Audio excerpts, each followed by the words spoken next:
Hello नमस्कार, आप सभी का स्वागत है मेरे YouTube channel doctor Sonia gynaecologist के परामर्श पर।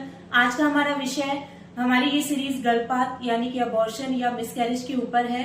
इसमें हमारा आज का विषय है कि गर्भपात होने से पहले हमें क्या क्या लक्षण महसूस होंगे और या फिर क्या क्या रिस्क फैक्टर हैं जिससे कि गर्भपात हो सकता है।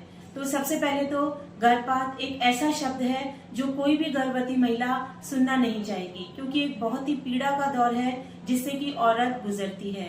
तो ऐसे कौन से रिस्क फैक्टर हैं जो गर्भपात होने के पहले हमें पता चल जाएंगे कि भाई इसका ये आगे चल के गर्भपात में जा सकती है या नहीं। तो सबसे पहला रिस्क फैक्टर है माँ की उम्र। अगर माँ की एज एडवांस्ड है, माने कि 30 या फिर 35 से ऊपर है, तो गर्भपात होने के चांस बढ़ जाते हैं। आज की लाइफ स्टाइल और वर्किंग लाइफ स्टाइल में जब लेट मैरिजेस हो रही हैं और ज्यादा उम्र में जाके शादियां हो रही हैं, लोग 4-5 साल बाद शादी के बाद कंफर्टेबल होकर फिर बच्चा करना चाह रहे हैं, तो उस वजह से गर्भपात होने के रिस्क बढ़ रहे हैं। दूसरा जो फैक्टर है, जो कॉमन फैक्टर है, वो है क्रोमोसोमल एनामोली। इसको हम यूं समझें कि बच्चे की क्रोमोसोम की बनावट यानी कि गुणसूत्रों की बनावट में कोई डिफेक्ट हो जाता है, जिससे कि बच्चा शुरुआती महीने में खराब हो जाता है। ये एक सबसे सामान्य कारण है।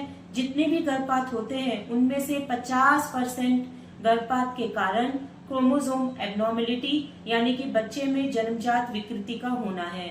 और इसमें भी जो सबसे ज्यादा कॉमन है उनमें down syndrome, Patau syndrome, Edward syndrome, इस तरह के सिंड्रोम है जिससे कि बच्चा खराब हो सकता है।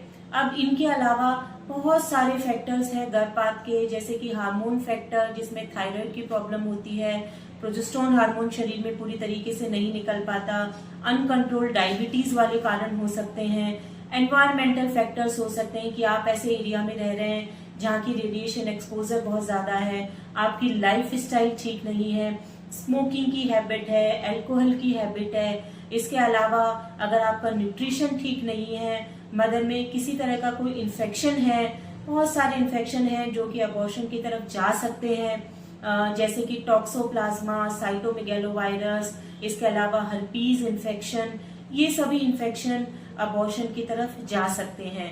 तो अब मोटा मोटा कारणों के बारे में जानने के बाद में अब हम डिस्कस करेंगे लक्षण। अगर आप गर्भपात की तरफ जा रहे हैं या गर्भपात चालू हो चुका है, तो क्या क्या ऐसे लक्षण आपको दिखाई देंगे जिससे कि आपको ये महसूस हो कि अब गर्भपात होने की संभावना है। तो उसके अंदर सबसे पहला लक्षण है दर्द का उठना। ये दर्द आपको अपने पेट के निचले हिस्से में यानी कि पेड़ों में महसूस होगा। ये दर्द जैसे कि आपको पीरियड में क्रैम्प्स आते हैं, पेन आते हैं, उससे कहीं ज्यादा होगा। हर 10 से 15 मिनट में आपको ये दर्द महसूस होगा। और इसके अलावा आपको डिस्चार्ज महसूस होगा। अब किस तरह का डिस्चार्ज? जब बच्चा अपनी जगह छोड़ता है या अबॉर्शन की प्रोसेस चालू होती है तो ब्लड निकलता है। जब ये ब्लड बिल्कुल कम मात्रा में होगा तो सर्विक्स के म्यूकस के साथ में मिलकर ये आपको पिंक कलर का दिखाई दे सकता है या गाढ़े भूरे कलर का आपको ये दिखाई दे सकता है। और या फिर अगर अबॉर्शन बहुत आगे जा चुका है तो आपको लाल खून भी दिखाई दे सकता है। तो अगर इस तरह की ब्लीडिंग आपको बहुत ज्यादा होने लगे या थोड़ी बहुत भी महसूस हो तो आपको तुरंत अपने डॉक्टर से कंसल्ट करना चाहिए।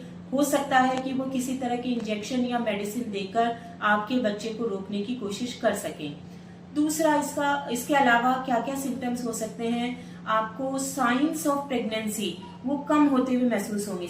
मतलब प्रेगनेंसी के जो लक्षण है, जैसे कि उल्टी होना, जी घबराना, वजन का बढ़ना, अगर ये कम हो रहे हैं तो इसका मतलब आपको गर्भपात के लक्षण हो सकते हैं। आपको तुरंत अपने डॉक्टर से कंसल्ट करना चाहिए। इसके अलावा अगर चिकना चिकना सफेद टिश्यू जैसा कोई हिस्सा आपके वेजाइना से निकल रहा हो तो भी ऐसा हो सकता है कि वो बच्चा अबॉर्ट होकर निकल रहा हो। आपको ऐसी कंडीशन में भी तुरंत अपने डॉक्टर से कंसल्ट करना चाहिए।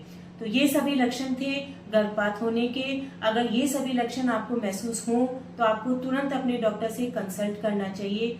सेफ रहिए, सुरक्षित रहिए। Thank you.